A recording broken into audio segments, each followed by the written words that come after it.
How to fix restricted account on World app. Hey everyone, in this quick tutorial, I'm going to show you exactly how to fix a restricted account on the World app.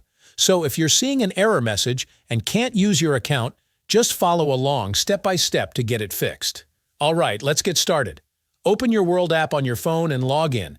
If your account is restricted, you'll see an error message pop up. Don't panic. Here's what to do. First, tap the Contact Support button. This will take you to the support section where you'll start chatting with an automated bot. The bot will ask you a few questions about your problem. Just answer them as accurately as you can. In many cases, the bot can help you with things like verifying your account or giving you the next steps. But if the bot doesn't fix your issue, no worries. Simply type that you want to talk to a real support agent. The system will then connect you to a live person.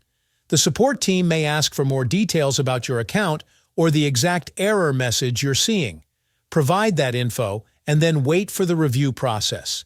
Depending on the situation, this might take some time, so be patient while they work on your case. And that's it. That's how you fix a restricted account on the World app.